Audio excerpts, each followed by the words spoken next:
testar todos os equipamentos para ver se tudo funciona corretamente. Queridos, é um prazer poder estar aqui com você. Pode colocar a apresentação. E poder compartilhar a palavra de Deus a convite do pastor Bernardo, que está lá já no Acajumer, né? Está lá ralando, já montando um monte de brincadeira. Quem vai ralar mesmo é as crianças essa semana, né? Porque quando o Bernardo monta a brincadeira, o pessoal tem trabalho, né?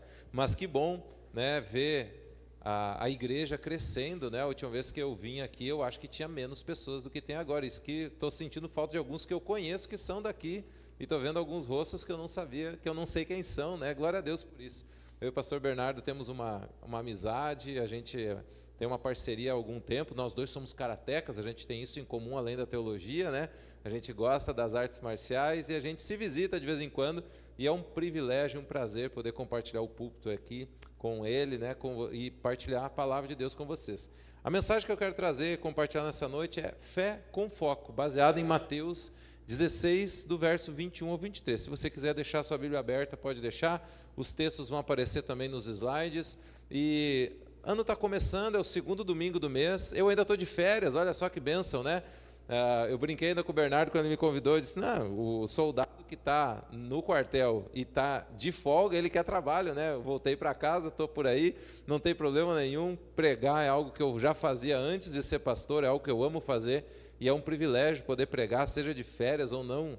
A gente ama compartilhar da palavra de Deus. Então eu estou aqui para compartilhar com vocês, segundo domingo do ano, uma palavra que com certeza vai desafiar vocês a refletirem sobre foco, sobre ter fé para cumprir algo, né? E ter um foco é importante quando a gente quer realizar alguma coisa, e eu gostaria de compartilhar essa palavra com vocês. Aqui. O primeiro texto, antes do texto de referência, que eu gostaria de ler com vocês, está em Marcos 1, 35 ao 38. Diz o seguinte: de madrugada, quando ainda estava escuro, Jesus levantou-se, saiu de casa e foi para um lugar deserto, onde ficou orando.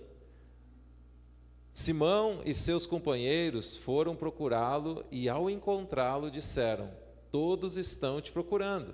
Jesus respondeu: vamos para outro lugar, para os povoados vizinhos, para que também lá eu pregue. Foi para isso que eu vim. O Senhor Jesus, ele tinha um foco muito claro. Ele sabia o que veio fazer.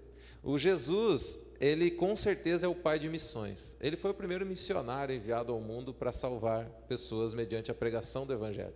Ele mesmo pregou o Evangelho. Ele veio e deu a conhecer de forma clara o plano de Deus a todas as pessoas. Ele sabia que esse era o foco dele. Jesus Cristo, eu não sei se você já parou para pensar dessa forma, ele passou 30 anos se preparando, e o ministério dele durou em torno de 3 anos, e em 3 anos ele dividiu a história em antes e depois dele. Ele veio para cumprir um propósito, uma missão, ele tinha um foco muito claro. Foi para isso que eu vim. Em vários momentos, se você olhar os evangelhos, você vai ver o Senhor Jesus reajustando o olhar das pessoas que estavam com ele. As expectativas das pessoas que conviveram com ele, os próprios discípulos, demoraram muito para entender o que Jesus veio fazer. Quando Jesus morreu, eles ainda não tinham entendido qual era o plano, qual era a missão, qual era o foco, porque eles se dispersaram. Pedro, Tiago e João voltaram a pescar. Eles voltaram para as vidas que eles tinham, eles fugiram. O mestre morreu, o movimento acabou, ele não fez o que a gente achou que ele ia fazer, porque eles imaginavam possivelmente que Jesus ia reinar de forma física e não espiritual. Eles não conseguiram entender o foco de Jesus, que sempre foi a cruz. Jesus veio para morrer na cruz. O líder do nosso movimento foi morto, perseguido, foi enganado, mentiram a respeito dele, bateram nele, humilharam ele, cuspiram nele. E se o nosso líder foi tratado assim, não se assuste, você e eu também algumas vezes seremos tratados da mesma forma. O que é importante nós sabermos durante a nossa jornada com Cristo? Qual é o nosso foco? Por que Deus te salvou? Eu digo lá na igreja seguidamente que o crente 3S, ele tem um dos S que não deveria estar lá. Tem muitos cristãos na igreja que são salvos, sentados e satisfeitos, né? Estão salvos, sentados e satisfeitos. E isso não funciona no reino de Deus. Com certeza o primeiro S do salvo dá para tirar dessa equação, porque uma pessoa que acha que Jesus veio ao mundo para morrer por ela, para ela ficar numa igreja sentada, satisfeita e confortável, e não viver a missão, e não cumprir o ID, e não pregar o evangelho, e não arregaçar as mangas para servir, e não amar o próximo, e não amar a Deus acima de todas as coisas, essa pessoa não entendeu o evangelho. Ela está enganada no que Jesus veio fazer. Muitas pessoas não entenderam ainda qual foi a missão de Jesus, e por isso às vezes tem dificuldade de encontrar um foco para a sua vida aqui na terra. E às vezes fazem um tempo uma coisa, um tempo outra coisa, e aí descobrem uma coisa que é mais legal de fazer, que eu gosto mais, e outra coisa que dá mais dinheiro e vai me pagar melhor, e eu vou poder realizar os meus sonhos, eu vou poder viajar o mundo, eu vou poder comprar a casa dos meus sonhos e tal, e estão atrás dessas coisas. E esse muitas vezes é o foco da maioria das pessoas lá fora da igreja, e infelizmente, muitas vezes, é o tipo de foco que as pessoas de dentro da igreja têm. E eu não estou dizendo que é errado você querer ser feliz, você querer satisfazer algum tipo de desejo ou sonho, mas quando esse é o teu maior objetivo de vida, aí nós temos um problema, como cristãos. E eu quero tentar ajudar você a pensar sobre isso, nessa tardinha ou noite, né? Eu não sei se você já ouviu pessoas descreverem futuros maravilhosos, ou reclamarem de um presente indesejado, um presente não um presente físico, mas um presente, tempo verbal presente, né? Atualidade, indesejado, seja na área da saúde, profissional, espiritual, emocional, mas não realizarem nada naquela direção. Às vezes, a gente quer atingir um objetivo e a gente fica dizendo, como seria bom se isso desse certo. Como seria bom se aquilo acontecesse. E a pessoa não se movimenta em direção a isso de forma alguma. Então, início de ano, né, muitas promessas foram feitas. Uma delas que muitas pessoas fazem, esse ano eu vou perder peso, né?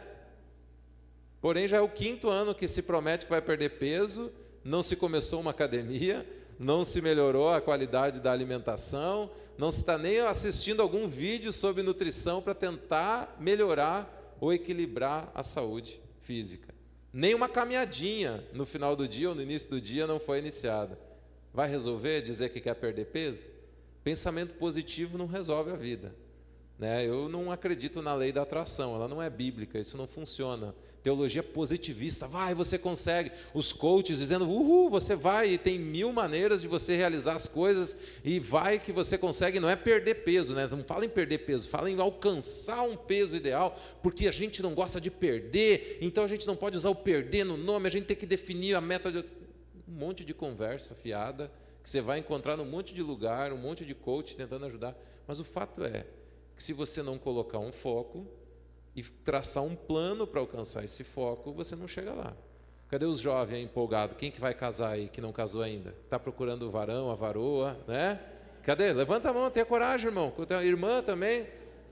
O pessoal que tem 15 anos pode levantar a mão, vai casar lá na frente, não tem problema, não é esse ano, né? O que acontece? O pessoal da solteiragem, né, está esperando chegar na vida de casado, construir a casa. Só que se você ficar olhando, como eu queria estar casado, como eu queria ter um marido, como eu queria ter uma mulher, e não dá passos em direção a uma maturidade para chegar lá, sabe o que vai acontecer? Você vai chegar lá imaturo e não vai poder iniciar esse relacionamento de forma saudável, ou vai se machucar muito no seu relacionamento. Para ter um casamento, você precisa dar passo. Primeiro deles, tenha uma vida consistente com o Senhor. Seja um cristão que anda de joelhos, que lê a palavra, que ora bastante, que tem uma intimidade com Deus. Para quê? Para que no momento que você estiver realmente vendo uma pessoa que você acha que pode ser ela, que você consiga discernir espiritualmente se essa pessoa é ou não para você. Segunda coisa, você vai casar, quem casa quer casa, já dizia os antigos, né? Você vai precisar trabalhar. E se você vai ter que sustentar a sua casa, você precisa construir uma vida profissional. Para construir a vida profissional, começa com um curso. O primeiro curso que você faz, ele chama ensino médio, né? Tem gente que não quer nem terminar o ensino médio e quer casar. Não dá.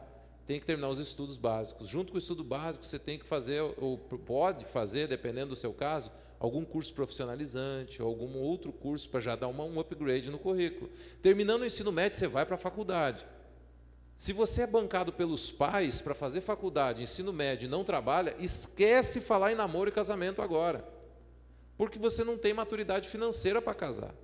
Você tem que se preparar para quando chegar nesse dia, você ter a sua maturidade primeiro espiritual, sua maturidade financeira e a sua maturidade emocional. Porque tem um monte de gente carente, querendo fugir dos problemas de casa, porque o lar é desestruturado. Eu sou filho de alcoólatra, irmão de dependente químico, meu lar era um caos. Tudo que eu queria com 16 anos era casar com uma menina e sumir daquele lugar. E eu tinha condição nenhuma. A minha irmã com 16 anos casou com um cara 10 anos mais velho que ela. Graças a Deus deu tudo certo. Ela mora hoje lá nos Estados Unidos, deu bem. Achou um cara legal, o cara se converteu depois dela e eles servem a Jesus lá longe. Mas ela queria muito mais do que casar, ela queria fugir daquele lar. E às vezes a gente casa por uma imaturidade emocional, a gente casa por carência. Foco. Quer casar? Faz o plano. 2025 está começando, dá para fazer muita coisa num ano.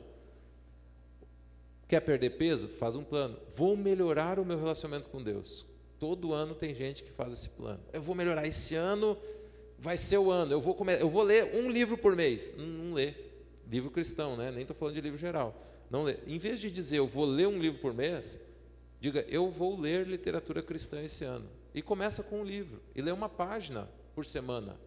Depois de ler uma página por semana, talvez você vai começar a ler 2, vai ler 3. E você não precisa botar quantos livros você vai ler por mês. Você se bota na tua cabeça, você vai ser um leitor.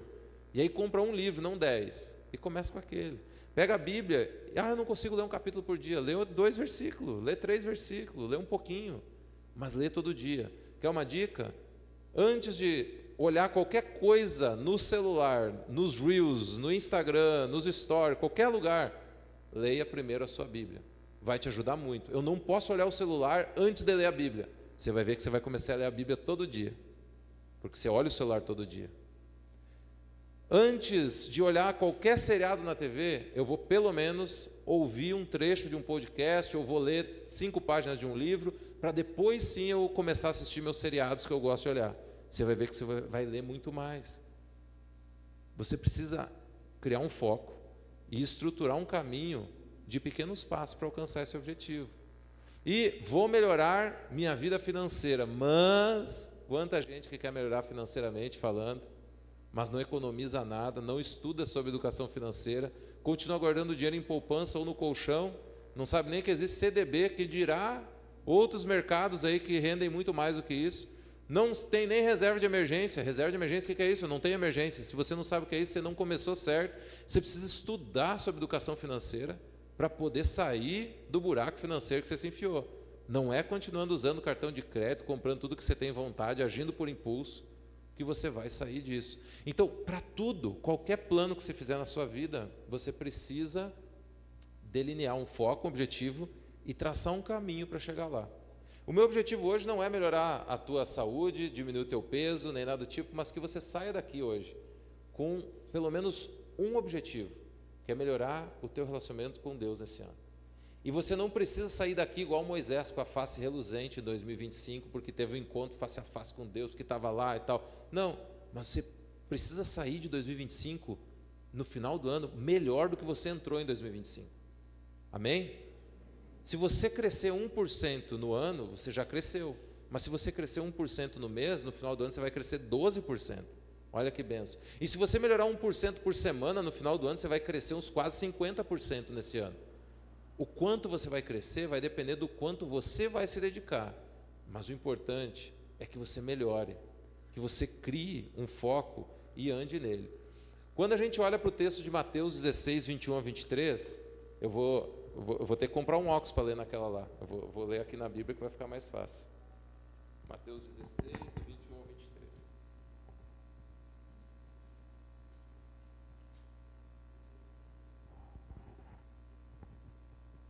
Diz o seguinte: desde aquele momento Jesus começou a explicar aos seus discípulos que era necessário que ele fosse para Jerusalém e sofresse muitas coisas nas mãos de líderes religiosos, dos chefes dos sacerdotes e dos mestres da lei, e fosse morto e ressuscitasse no terceiro dia.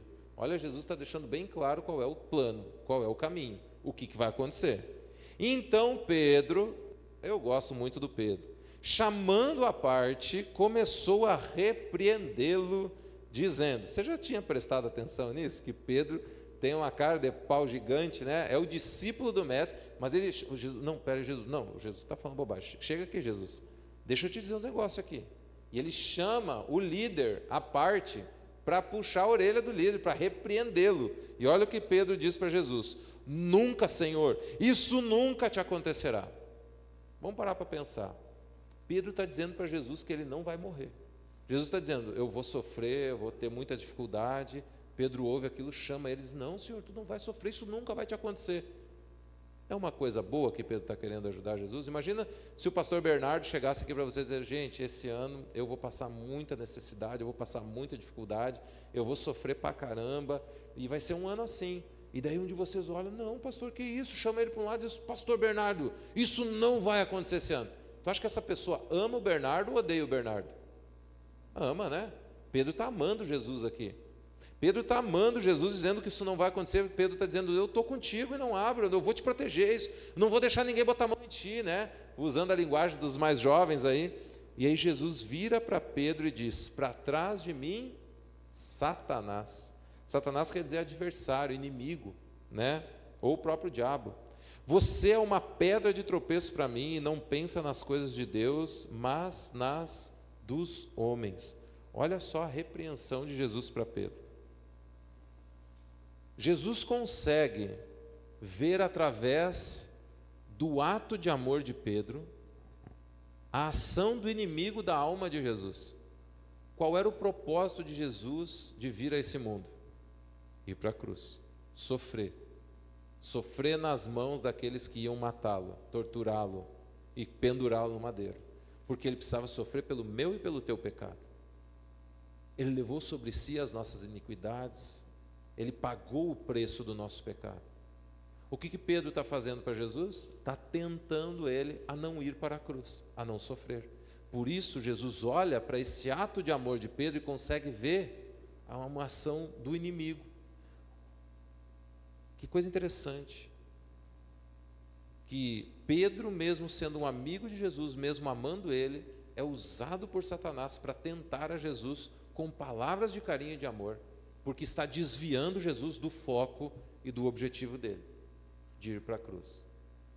E é interessante que Pedro significa pedra, né? E aí Jesus faz esse trocadilho, você é uma pedra de tropeço para mim. Em outro texto Jesus vai dizer que ele é uma pedra e sobre essa pedra ele edificará essa igreja. E Pedro vira Satanás e vira pedra fundamental, fundamental não, mas a pedra pela qual vai ser edificada a igreja, e é uma loucura. E o Pedro é o que diz, Senhor, só tu tens as palavras de vida eterna, e o Pedro é o que diz, tu és o Cristo, Filho do Deus vivo, e logo depois é chamado de Satanás. Jesus tinha um discernimento espiritual que muitas vezes nós não temos e nós precisamos ter, para ver na vida até das pessoas que nos amam, em palavras de carinho e de amor, o desvio do foco que a gente precisa ter e não pode perder. Então, eu quero separar rapidamente 3 pontinhos. O primeiro deles, era necessário. Jesus sabia o que precisava acontecer. Era necessário. O foco aponta para um propósito e uma necessidade. Pedro estava focando nas coisas terrenas. Ele queria proteger a vida de Jesus, isso era bom, mas não era o foco da missão de Jesus. Se a gente olhar para a profecia lá de Isaías 53:11, diz lá o seguinte, que depois do sofrimento de sua alma, ele verá a luz e ficará satisfeito. Depois do quê? Do sofrimento de sua alma. Isaías já havia decretado e profetizado que ele haveria de sofrer. Jesus sabia que haveria de sofrer. Quem não sabia era Pedro. E Pedro estava tentando desviar Jesus do caminho dele, mas Jesus tinha um foco. Qual que é o teu foco? Que tipo de foco você tem na sua vida com Deus, na sua vida espiritual? Para onde você está indo, ministerialmente falando do ministério que Jesus te deu, não estou falando dos ministérios da igreja, do ministério que Deus deu para você. Deus tem uma história singular para cada um de nós. Eu nasci num lar com uma característica específica, tive experiências específicas, tive amigos específicos que me conduziram a experiências específicas, cursos, para que eu chegasse onde eu estou, e hoje estou sendo usado por Deus da forma como Ele me usa, para cumprir o propósito que Ele tem para a minha vida, no meu ministério. E eu preciso continuar buscando e clareando isso, para que eu continue no foco que Deus tem para mim. Mas qual é o teu foco? Você não precisa ser pastor como eu, nem como o Bernardo. Mas você pode ter um outro ministério. Qual é o teu ministério? Você já sabe? Já descobriu? Qual é o foco que você não deveria perder de vista? Para onde você deveria estar indo? Ou para onde você está indo, se você já encontrou? Essas perguntas são importantes, porque de acordo com Alice nos Países das Maravilhas, lá é o gato, aquele que eu nunca lembro o nome, quem não sabe para onde vai, qualquer caminho serve, né? Você já ouviu essa história? É lá daquele desenho lá, historinha lá do Alice no País das Maravilhas. Quem não sabe para onde vai, qualquer destino serve. Se você não sabe para onde vai, você está talvez como o povo do deserto, perdendo tempo, andando em círculo 40 anos, dando volta, porque faltou fé para cumprir o propósito que Deus tinha para aquele povo. Agora, quando eu olho para Caleb e Josué, essa semana estava escutando uma música do Resgate, eu gosto muito dessa banda, e ele cantando, né? Atravessar o deserto e depois de tudo ainda crer na promessa. Você passar 40 anos com um povo que duvidou, mas você não questionou a Deus. Você teve fé desde o primeiro momento. Josué e Caleb nunca questionaram a Deus, mas andaram 40 anos no deserto, sofrendo junto com aquele povo, para depois entrar na terra prometida. E 40 anos a fé desses homens não desfaleceu. Josué ainda assume a liderança e Moisés não entra na terra. A fé é o que nos ajuda a manter o foco no lugar certo. E ali em cima tem uma lupinha, que é uma ilustração que o Josué Campanhã usa, eu acho maravilhosa. Quando você coloca um papel no tempo e deixa ele pegando sol, desde que não pegue chuva, né? Pegando sol no tempo assim, você vai ver que com o tempo ele amarela. Mas se você pegar um papel e colocar no mesmo sol e pegar uma lupa na distância certa, com o foco certo da luz solar, o que vai acontecer com aquele papel? Vai pegar fogo. Tem muita gente que por falta de foco e por falta de fé tem amarelado com Deus, tem ficado esse papel amarelado aí, né? Usando o termo que a gente conhece aí para ter medo, né? Tem amarelado diante das situações, diante dos desafios que Deus dá. Mas se você usar o foco da forma certa, você vai focar nas coisas certas e você vai tocar fogo nas coisas. Ou seja, você vai causar mudanças, transformações. Você não foi chamado para amarelar, foi chamado para incendiar. Você foi chamado para fazer diferença onde você está. Você foi chamado por Deus para ter um foco e um objetivo. Eu não estou no trabalho que você está, na escola que você está, no bairro que você está, na família que você está, na cidade que você está. Mas vocês estão lá, espalhados para fazer diferença lá. Sabe que uma das coisas que, quando Deus diz, né, farei o homem à minha imagem e semelhança, a imagem e semelhança de Deus o fez. Quando você olha para os líderes, para os senhores, né, para os reis do passado, eles colocavam suas imagens em territórios aonde eles iam conquistando. Sabe aqueles bustos que a gente vê por aí às vezes, né, do peito para cima com o rosto do imperador e tal? Eles iam espalhando imagens deles nos territórios aos quais eles iam dominando sobre a terra. E Deus espalhou um ser humano, a sua imagem e semelhança sobre toda a face da terra, porque toda a face da terra, a terra toda é o estrado de seus pés. Aquele descansa os pés, a terra não é nada para ele. E ele colocou eu e você nos lugares onde você e eu estamos, para refletirmos o amor e a graça do Senhor, para pregarmos o Evangelho, para vivermos o Evangelho, para sermos os pés e as mãos de Jesus para as pessoas que Deus colocou na tua e na minha vida. E nós precisamos do foco certo para jamais esquecer disso, porque senão a gente acaba ouvindo palavras que podem ser muito maravilhosas aos ouvidos, que podem soar como grandes elogios, como grandes coisas, assim como Jesus estava ouvindo de Pedro: tu nunca vai morrer, eu vou te proteger, Senhor, não. Mas podem ser simplesmente tentações para te tirar do foco. Às vezes, se você não discernir espiritualmente, até uma promoção no trabalho pode ser uma tentação para te tirar do propósito de Deus para a tua vida. Quando eu comecei o ministério pastoral, uma das coisas que eu flertei em fazer várias vezes foi voltar para o Senai. Voltar para o Senai. E uma das vezes, a minha esposa testemunha, eu cheguei a me candidatar a uma vaga. Fiz processo seletivo. Foi a única vez da minha vida que eu perdi um prazo de uma prova para fazer um processo seletivo. Eu fiz a primeira prova, estava na segunda prova, que era, não lembro o que era lá, se era entrevista ou o que era, e eu perdi o prazo. Simplesmente botei no celular, na agenda e perdi. E eu não perco, olha, nem entrevista, nem aconselhamento na igreja. E eu entendi que foi Deus me ajudando a não perder o meu foco. Eu quase saí do ministério pastoral. E seria bom, eu voltaria para o Senai, eu ganharia talvez até mais como coordenador, talvez como diretor, mas o foco que Deus tem para a minha vida é outro. Você está se perdendo em algum foco que Deus tem para você? Como é que está o teu foco? Spurgeon disse uma coisa bem interessante: quando você ouvir os sinos tocando no Natal, pense no motivo pelo qual Jesus nasceu. Acabamos de passar pelo Natal, né? A gente viu muitas coisas no Natal. E olha o que ele diz, e esse cara viveu há bastante tempo atrás, né? Não sonhe que ele veio para fazer a sua mesa e encher os seus copos. Quando você ouvir que em certas igrejas há celebrações pomposas, exibições eclesiásticas, pense que não foi para esse propósito que Jesus nasceu. Não, mas olhe dentro de seus corações e diga: para este propósito ele nasceu, que ele pudesse ser um rei, que ele pudesse governar através da verdade nas almas de um povo, que pela graça foi feito para amar a verdade de Deus. Jesus veio ao mundo para governar, para ser rei, para governar através da verdade nas nossas almas, de um povo que pela graça foi feito para amar a verdade de Deus. E amar a verdade de Deus custa um preço que nós precisamos pagar. Segundo ponto, Jesus disse para Pedro que ele é uma pedra de tropeço, que não pensa nas coisas de Deus, mas nas dos homens, né?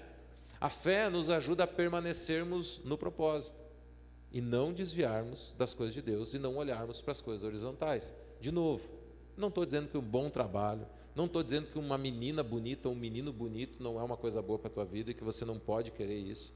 Não estou dizendo nada disso. Agora, sem fé é impossível agradar a Deus.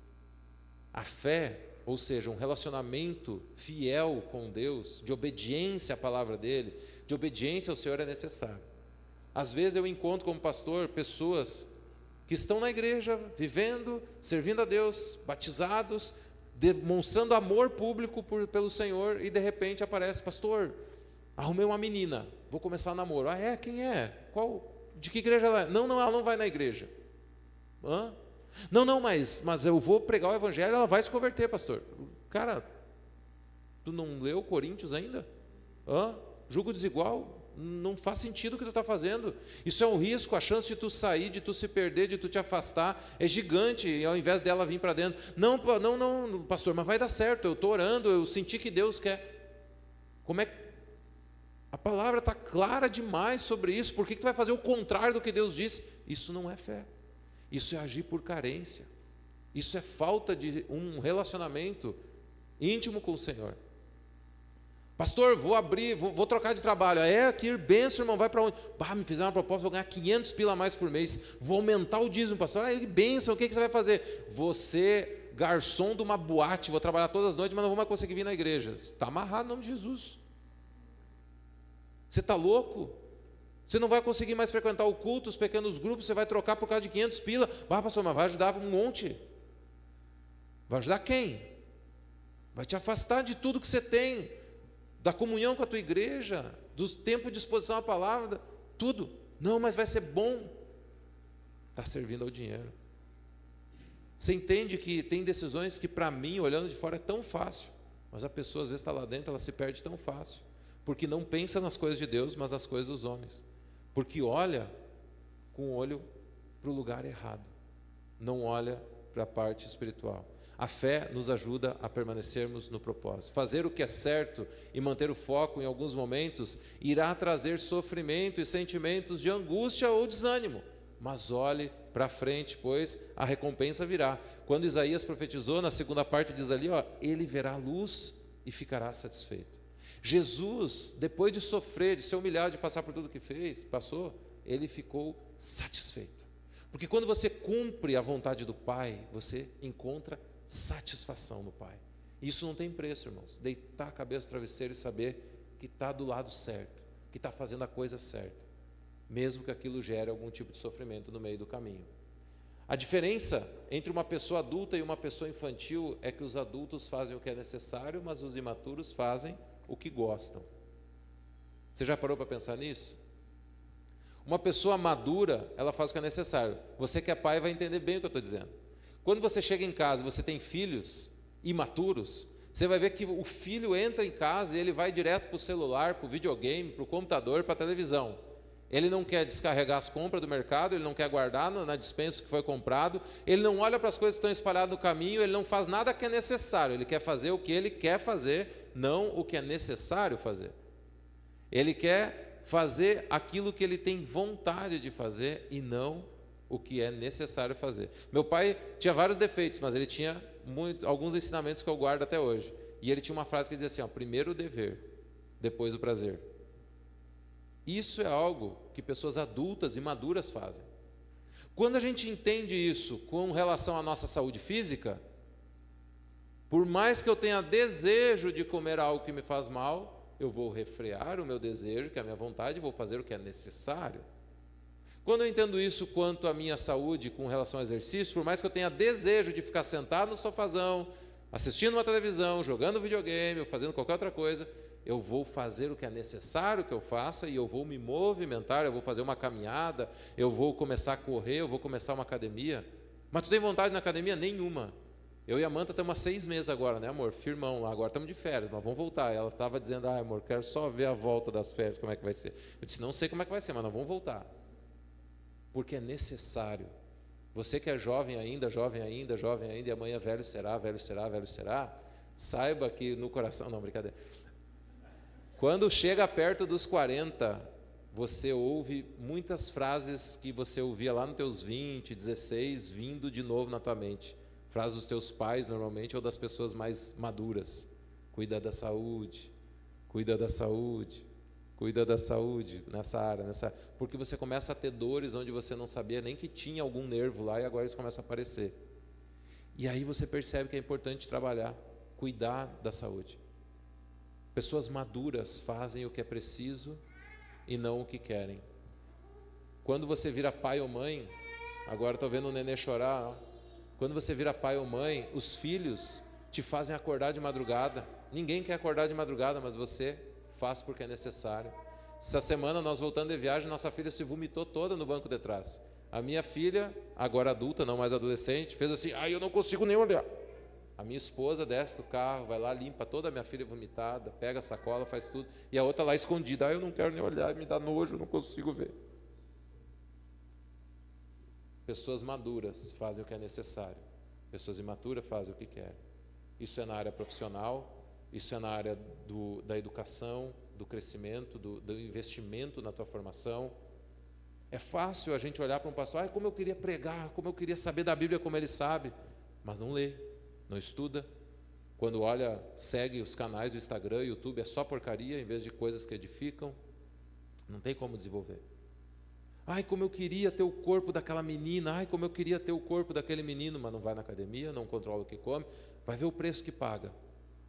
Vai ver o preço que se paga. Como eu queria, para ele é fácil, né? Ter um baita de um trabalho, ter uma empresa boa, por isso que anda de carrão. Se eu tivesse assim, eu também ia.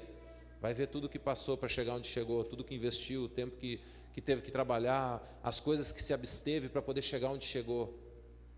Para você crescer e desenvolver em qualquer área da sua vida, vai exigir entrega, preço. Jesus pagou o preço para cumprir o seu propósito. Pedro teve que aprender lições duras com Jesus para poder ser usado no propósito dele. Você já viu aquele trecho da Bíblia que diz assim, que Jesus olha para Pedro e diz, Pedro, essa noite Satanás me pediu para peneirá-lo, mas eu orei por você. Você lembra desse texto? Jesus diz isso para Pedro e é interessante que Jesus diz, eu orei por você para que você não desfaleça. Ele não fala, eu orei por você para que você não passe pela peneira. Jesus deixa Pedro passar pela peneira.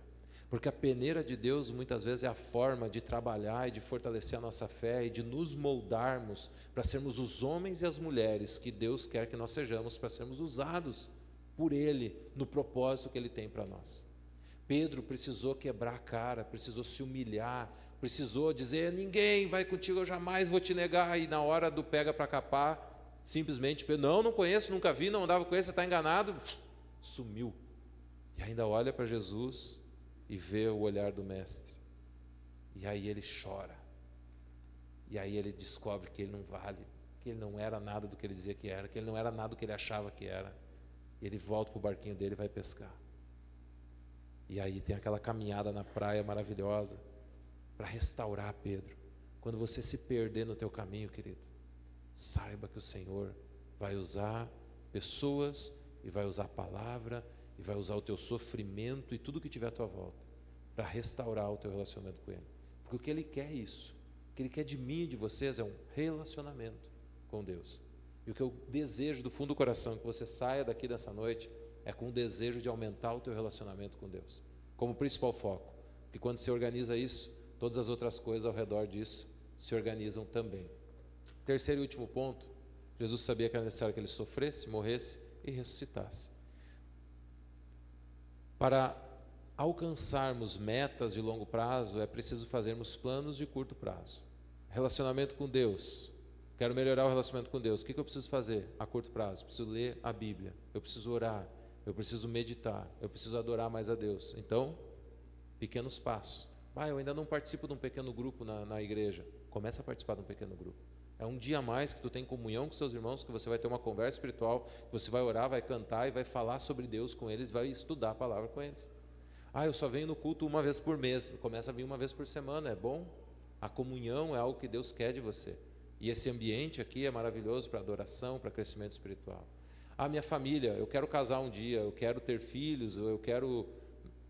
Construa os passos. Você está maduro espiritualmente, você está maduro emocionalmente, você está maduro financeiramente. O que você precisa fazer para construir isso? Para quando chegar o momento de casar, o momento de ter realmente o relacionamento, você está preparado para esse momento.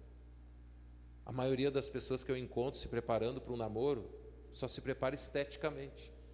Vai na academia, emagrece, penteia o cabelo, usa batom, rímel, maquiagem, quer ficar bonita. Ser bonito é bom, atrai pessoas que querem alguém bonito. Só que às vezes uma pessoa que quer alguém bonito ou bonita se move só pela estética. E se um dia você ficar feio ou feia, te larga. É isso que você quer? Passar uma vida inteira tendo que se arrumar e se manter bonito ou bonita, porque senão você vai ser largado por ele ou por ela? Porque você casou com alguém que só dá valor para a aparência? Ou você quer casar com alguém que olha para dentro de você, olha para o teu coração e quer realmente estar do teu lado? Pensa sobre isso. Com quem você quer se relacionar para o resto da tua vida?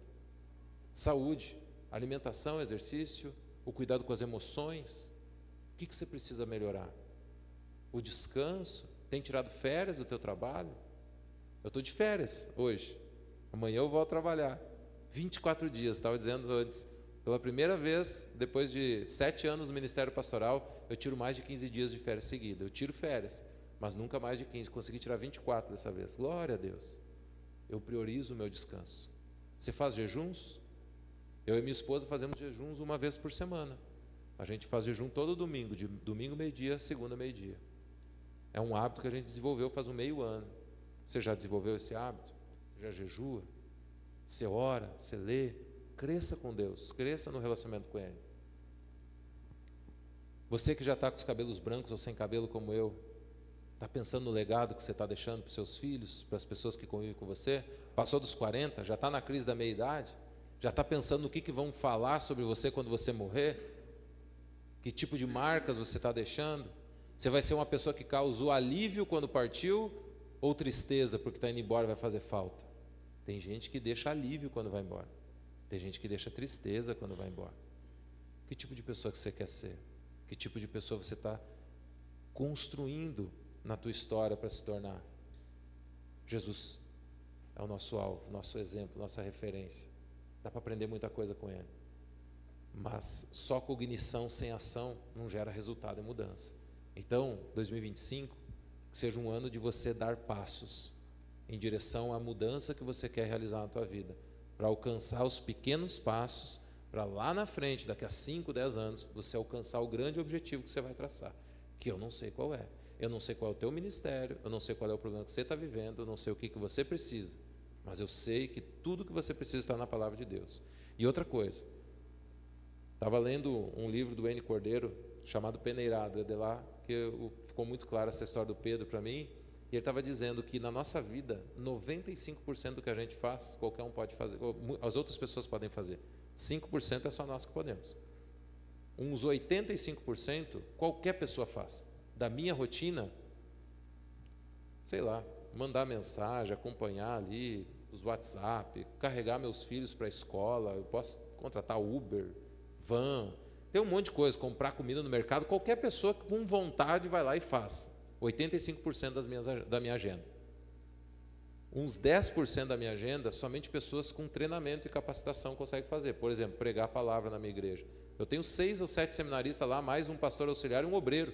Glória a Deus por isso. Se eu não quisesse mais pregar, eu não precisava, só que a igreja ia achar estranho e me mandar embora. Eu gosto muito de pregar, então eu não faço isso. Mas tem gente capacitada lá para pregar.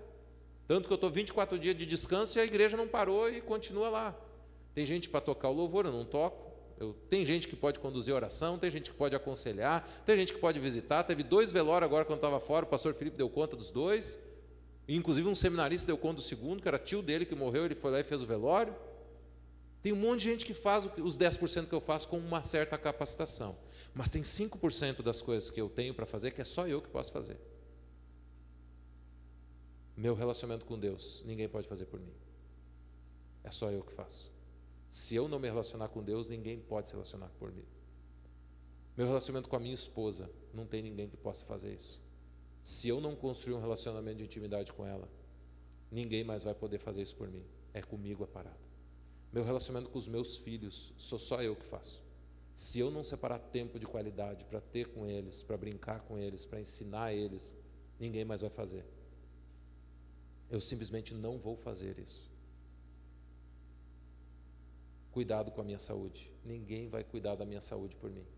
Se eu não cuidar do que entra nos meus olhos, do que entra nos meus ouvidos, do que entra na minha boca e dos meus exercícios que eu preciso fazer, ninguém vai fazer isso por mim. É eu que vou adoecer, é eu que vou precisar de um monte de remédio, é eu que vou ter um monte de problema de saúde, é eu que não vou conseguir levantar meus netos para cima depois, quando eu ficar velhinho e eu tiver netos, eu não vou conseguir brincar com eles, jogar para cima, brincar na praia, correr, jogar futebol, porque eu não cuidei da minha saúde, algo que só eu posso fazer por mim. E quando você cuida desses 5% bem cuidado, os outros 95% se organizam. Em primeiro lugar, o reino de Deus, a sua justiça, o relacionamento com Ele, depois a tua família, organiza isso, depois a tua saúde. E se você ainda quiser aumentar organiza as tuas finanças. Ninguém vai fazer isso por você, é você. É só você que pode organizar a tua saúde financeira.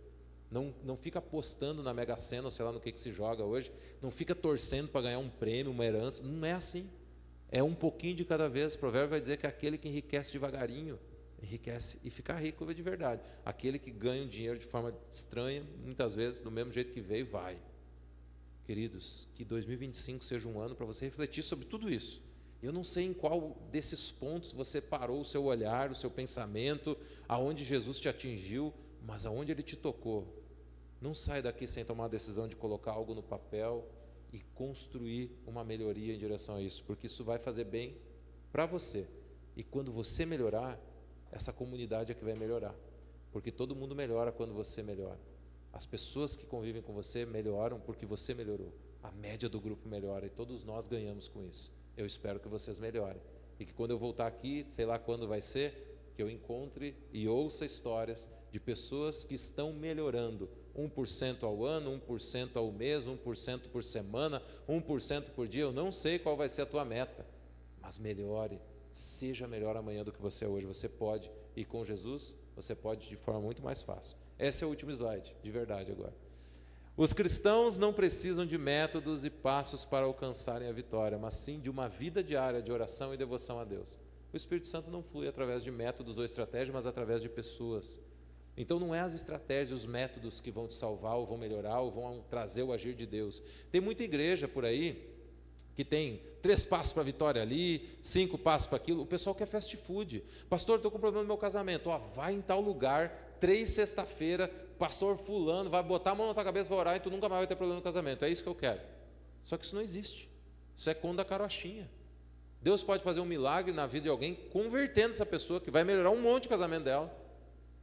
Mas o problema na maioria dos casamentos é de ambos, ou não tem, é as pessoas, e a gente precisa aprender a melhorar. Então não tem solução rápida. Pastor, eu estou com um problema de cardíaco, ora para o meu coração não explodir. Parou de comer carne gorda? Está caminhando um pouquinho por dia? Está fazendo exercício? Está diminuindo o açúcar? Está fazendo a tua parte no processo? Com o tempo Deus vai te abençoar, meu irmão. Mas tem trabalho e é médio e longo prazo. Pode fazer um milagre, Deus? Pode. Deus faz milagre. Mas não é essa sempre a prática dele. Focar em viver para a glória de Deus é tudo o que precisamos para alcançarmos o nosso propósito aqui e desfrutarmos de vida eterna. Portanto, busque em primeiro lugar o reino de Deus, a sua justiça, e lembre-se das palavras de Jesus: sem mim vocês não podem fazer coisa alguma. O Senhor é teu parceiro na tua busca por viver a vontade dEle. Então lembre do Senhor Jesus para cumprir o propósito dEle na tua vida. Posso orar com vocês? Vamos ficar de pé, que vocês estão muito tempo sentados. Eu não sei se depois alguém encerra ou eu encerro. Vocês encerram? Então já pode vir aqui em cima já. Queridos, se você quiser no final dessa oração dizer amém, você diga, né? Se você concordar com ela. Se não, você não concorde, mas eu vou orar com vocês e é a tua decisão de dizer o amém ou não no final. Senhor Deus, que o Senhor nos ajude. Abençoe-nos, Pai, para que nós possamos buscar melhorar a cada novo dia. Eu oro para que o teu Santo Espírito me incomode e incomode a cada um dos meus irmãos aqui, para que nós venhamos a buscar a tua presença, a buscar um relacionamento contigo, a buscar uma intimidade com o Senhor como nunca tivemos nos outros anos de nossas vidas. Eu desejo, Senhor, que todos nós, no ano de 2025, tenhamos um ano de uma busca pela Tua presença, de uma busca de um relacionamento contigo, de uma intimidade com o Senhor que nós nunca tivemos. Eu oro para que o Senhor nos incomode realmente, para que o Senhor nos constranja em amor, para que nós venhamos a despertar, Senhor, no nosso coração, para esse relacionamento, para a necessidade dessa busca e para a necessidade desse relacionamento com o Senhor. Eu oro para que pessoas saiam daqui decididas e motivadas a mudarem, Senhor, caminhos e jornadas na sua vida, seja na área física, na área espiritual, na área da saúde mental, dos relacionamentos com o seu cônjuge, com seus filhos, ou do tipo de trabalho que tem desenvolvido. Senhor, eu não sei qual é a área da vida que o Senhor vai tocar na vida de cada um dos meus irmãos, mas eu sei que uma área o Senhor com certeza irá nos tocar, que é a área do relacionamento contigo. E essa, Senhor, eu peço, incomode-nos, inquieta-nos, para que venhamos a te buscar a cada dia mais e mais. Em nome de Jesus que eu oro, te louvo e te agradeço. Amém. Amém, querido?